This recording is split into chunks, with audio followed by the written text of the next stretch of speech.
All right, hi again. I'm Chef Chad. Welcome back to my kitchen. Today we're going to make a beef demi glace.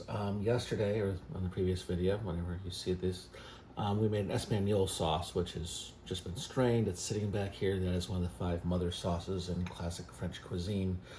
From there, you can add just about anything. You can add some bone marrow, make a bordelaise. You can add some chopped egg, make a meringue.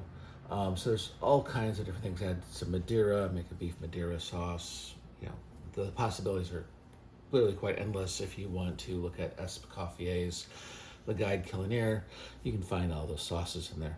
But a lot of sauces go from the Espanol to a mid-stage. Instead of using Espanol, they go to what they call a demi-glace. So what all that is you take basically about 1 quart. I've got about 1.5 quarts. I'm not going to quibble over amounts because I'm not going to measure, because that's the sauce I have. I don't want to have to do anything with the rest of it.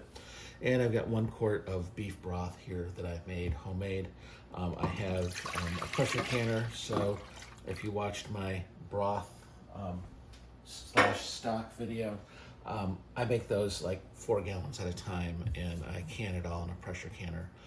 Because there's proteins in the liquid, you want to make sure you use a pressure canner so you can get high enough to kill any possible foodborne illnesses. You can't just do canning in a water bath like you would with tomatoes or fruits in a simple syrup.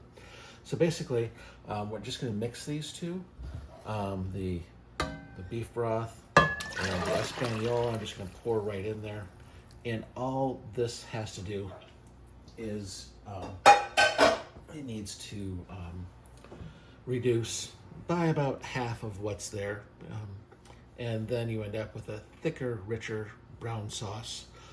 The beef broth is just going to add more to the richness and the deepness of the sauce. Now, if you're watching earlier, I didn't add much salt during the delay on the Espanol sauce. I did add maybe a tablespoon of salt, which isn't really that much considering there's no salt whatsoever in there. So I'm going to let this reduce probably another 2 hours. So basically, since I started this morning at 9 o'clock, it's been 6 hours. It'll be about 8 hours from start to finish, from cutting up the beef to making the broth, to making the Espanol, to making the demi-glace. So there is a lot of time involved in this. However, I think if you ever do try this at home, you will find that the sauce is so much richer, so much better. You can just dip your bread in it right now, and it's almost a meal in itself. So I hope you try this, and I would like to thank you for, again, visiting my kitchen. I hope to see you again. And I'm Chef Chad. Thank you. Okay, and here we are. It's been about 2 hours, and I have this lovely velvety demi-glace sauce, which is just ready to be added. You could do a little monte au beurre, just add some butter to it. It'd be fantastic like this. I did add another teaspoon to a teaspoon and a half of salt, just so that it was comfortable with me. And I added a couple dashes of Worcestershire sauce because, you know, that kind of adds a little bit of complexity to it too. But overall, you know, you just get this beautiful velvet color on the top.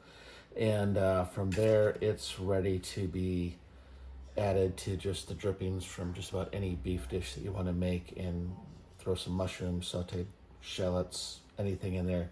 Call it whatever you want. It's going to be a fantastic sauce. So I hope you enjoyed it. Thank you very much, and come back to my kitchen sometime.